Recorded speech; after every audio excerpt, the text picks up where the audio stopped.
Now, we've talked about nicotine addiction quite a bit during the programme so far, but what I want you to understand is that the actual withdrawal symptoms from nicotine are actually very slight, and it's not so much the physical addiction to nicotine that's the issue, but other things, mainly psychological. Unfortunately, those physiological changes as a result of stress are what smokers associate with nicotine withdrawal, but it's not the case. It's actually purely the psychological feeling of being deprived of something they think they want. It's a little bit like when you see a child watching TV or perhaps playing on a video games console. If you imagine a parent coming in and switching off the TV or switching off the games console, the child would quite often have a bit of a tantrum, would be angry and frustrated. And not only that, you'd see physiological changes in them. Perhaps their face gets very flushed. Perhaps you see them getting tense and angry and frustrated. Maybe they shout. It's not hard to imagine that their blood pressure is rising and that their adrenaline levels have increased. But there's been no physical addiction to a drug in this situation. Those physiological changes are purely caused by a mental state of feeling deprived. Can you see the similarity with the smoker? That's what smokers suffer from their entire smoking life, a feeling of being deprived every time they're in a situation where they can't smoke or they're running low on cigarettes or even when they're trying to quit. They suffer a tantrum through not being able to have what they desperately want to have. And get this clear in your mind, that can manifest itself physically, but that does not mean the physical addiction to nicotine is that strong. Far from it. If I said to you in the past when you tried to give up smoking under the willpower method, where does it hurt? There? There? There? Or up there? Where are the pains? And where does it hurt when you stop smoking?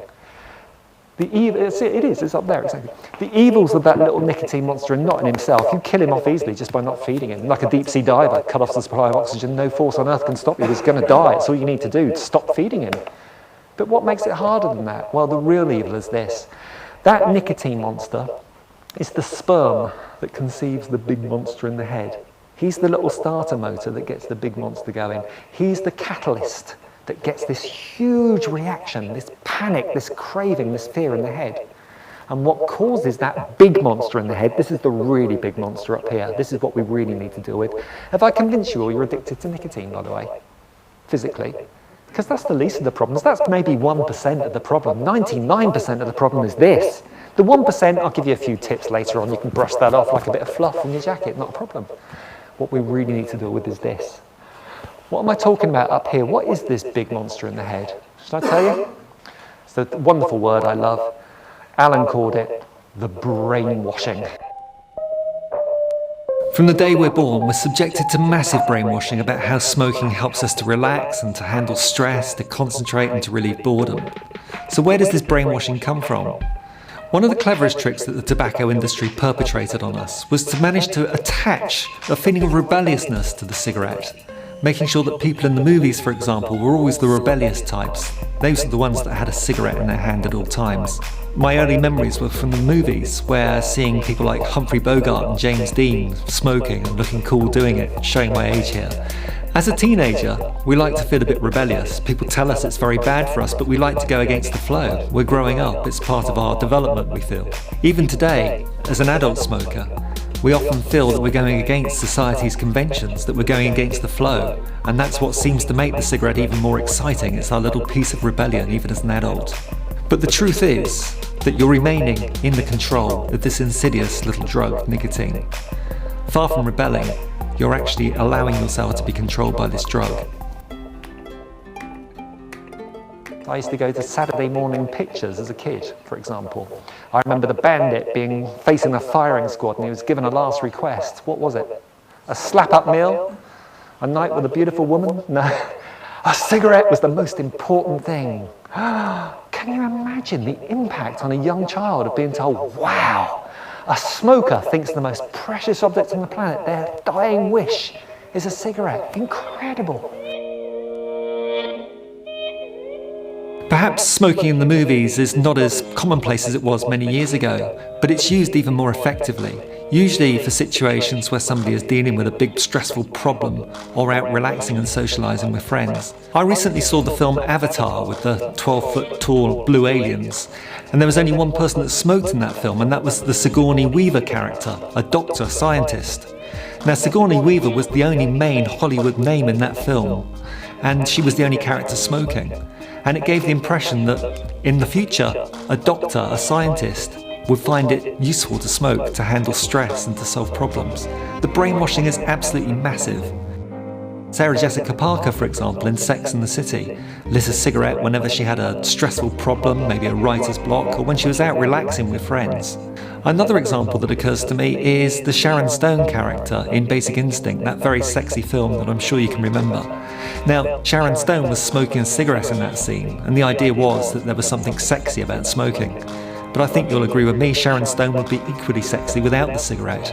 It wasn't the cigarette that was making Sharon Stone sexy, more the other way around. It was Sharon Stone's image that was actually reflecting on the cigarette and making people feel that there was something glamorous about it. One of my favourite novels of all time was the Girl with the Dragon Tattoo trilogy. And I love the original Swedish films, but Hollywood also did a version of the first book, Girl with the Dragon Tattoo, featuring Daniel Craig. And this was another one of those wow moments.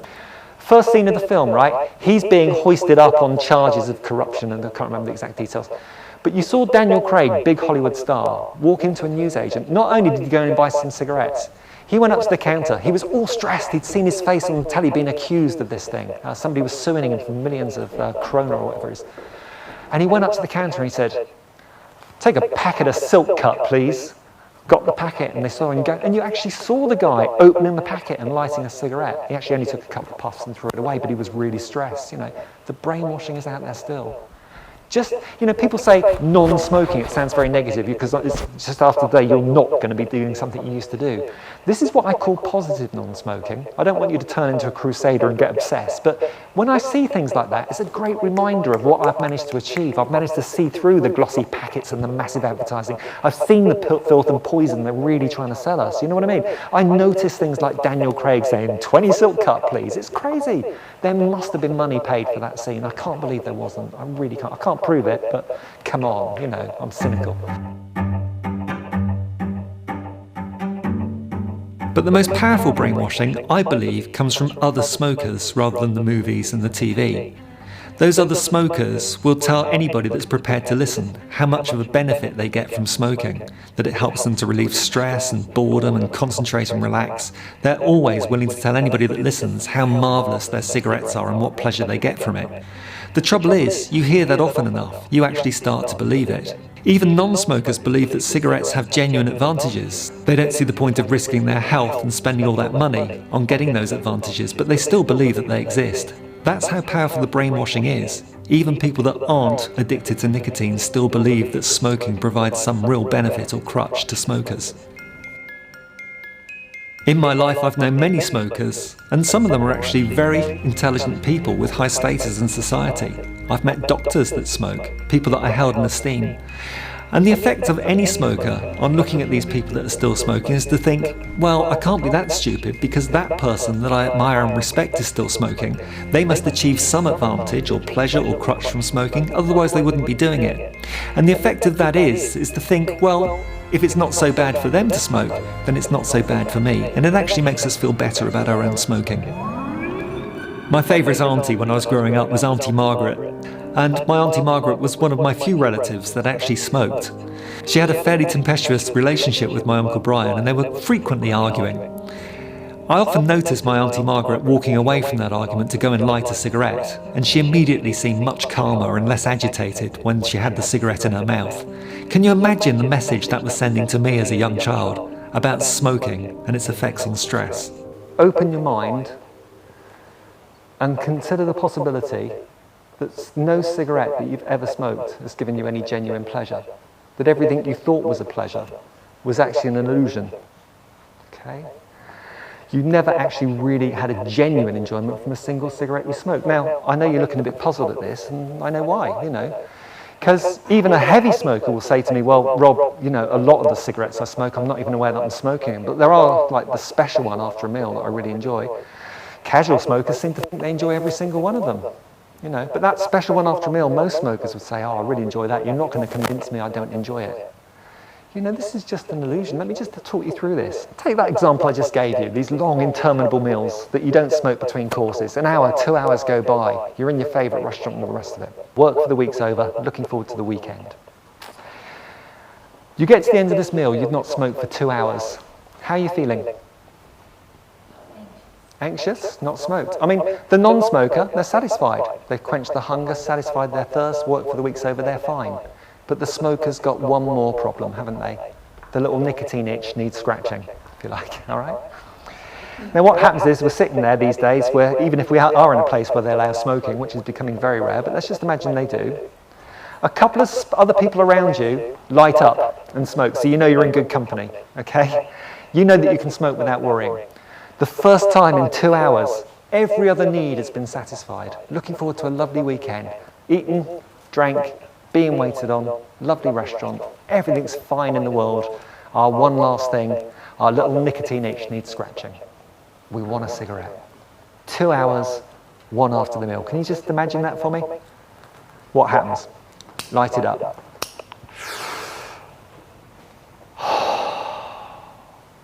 What is that feeling? Give me one word that describes it. Euphoria. Euphoria, I like that. Satisfaction. Okay, what are we satisfying? Yeah? Yeah, the addiction, yeah. Give me another word. Oh, that's a relief. Relief from the aggravation. Satisfying the craving, if you like. That's a relief. Now, is that a genuine pleasure? Well, you could argue it was, but what I'm saying is the only pleasure you get from cigarettes is the relief from the aggravation, the satisfaction of the craving. And in fact, it's not satisfying the craving. What's going to happen is you put that next cigarette out, and it's that cigarette that's going to cause the craving to come back. It's the other way around. As you've seen with so much of the smoking trap, it's the opposite way around to what you might think. Okay? Relief. Have any of you ever been in a situation where you've bought a new pair of shoes that were a little bit tight? You've worn them to work or wherever, you've had a whole day out in them, you've worn them all day, they're cramping, they're uncomfortable, they're hurting, they're pinching. You get home and you take them off. Oh, isn't that a fantastic feeling? Is it a genuine pleasure? Is it? Okay. Somebody said yes, it's a genuine pleasure. If it's a genuine pleasure, then I guess all of you wear tight shoes regularly just to get the pleasure of taking them off. Because that's what we'd be doing. Do any of you do that? Do any of you wear a pair of tight shoes just for the pleasure of taking them off? But you've just told me it's euphoric taking off a pair of tight shoes, you know? It's amazing. Why don't you do it all the time? I'll tell you why. I'm going to pick on these guys at the front here. This is my friend Simon. How you doing, Simon? All right. How's it going, Vic? All right. Good. Vic and Simon, ladies and gentlemen. I think you'll agree, equally handsome men here. Thank you. My pleasure. They've both got excellent jobs. They're both highly intelligent, handsome people. All right. They both got really excited because they came along to the session today. Woke up this morning with a feeling of yippee. I'm really looking forward to this. Vic here has got this pair of tight shoes on. He's just bought them. Imagine. Okay. They are, honestly, they're really tight and shiny. Simon, these very casual, nice boots. They're quite big boots. They look really comfortable, Simon, now, aren't they? So, ladies and gentlemen, Vic and Simon. Coming along to the session today, everything's equal, all right? They've got the same amount of stress, happiness, aggravation in their lives. Vic here puts on the tight shoes. He's been walking around because he got here early. He was so excited about being here. Got here a bit early. He's been walking around in his tight shoes for a couple of hours by the time he walked into the room today. Simon's got his comfortable boots on. He even wears them to bed. They're that comfortable. Doesn't bother him at all. All right. Everything else being equal, with that story I've just told you, who's happier, who's more relaxed, who's more satisfied, who's more content? The moment they walk in their room, everything else being equal, who's happier? Vic with his tight shoes on, Simon with his comfortable boots. Do you all see this very clearly? Of course Simon's happier. He hasn't got the additional aggravation of wearing tight shoes. All right? One of the first things I said to you today was relax, loosen your clothing, I think I said, within reason, something like that. And I said, kick off your shoes. Now just imagine that Vic was sitting there with his tight shoes on. And at that point he went, oh, I like this guy already. What a great idea. He kicks off his shoes that he's been wearing for 2 hours, all cramped. Oh, euphoria. How does that feel? Wonderful. At that split second right there, who's happier? Vic taking off his tight shoes or Simone just sitting there watching him? You all see it as Vic being happier. Well, you're wrong. You think about this. What is Vic really enjoying? Get this clear in your mind. What Vic is really enjoying is getting back to where he was in the first place before he put the tight shoes on. He's getting back to feeling like Simone's been feeling all the way along. That makes sense? What Vic's really enjoying is feeling like somebody that doesn't wear tight shoes. You see the analogy with smoking? The only reason smokers smoke is to try and get back to normal, to try and feel like a non-smoker, getting rid of the aggravation caused by the previous cigarette. So let me give you another analogy that I think explains an awful lot about how the smoking trap works. I travelled here to the studio today by car, and I was unfortunate enough to get stuck in a very long traffic jam, which left me a little bit short of time. I wasn't able to stop at the services in order to empty my rather full bladder. So when I arrived at the studio and parked up, the first thought on my mind was to go and relieve myself.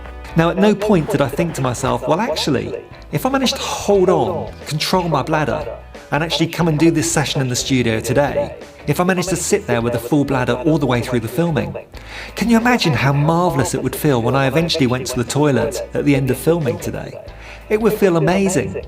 But I don't think you or I would ever do that, because we understand that however marvellous it would feel to relieve ourselves after all those hours, it's not worth the agony of the irritation and aggravation that we'd have to go through before we could actually achieve the relief.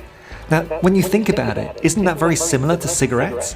At any point do you think, I'm not going to have a cigarette now, I'm going to suffer these withdrawal pangs for another hour, 2 hours or a day, because the next cigarette is going to feel so marvellous.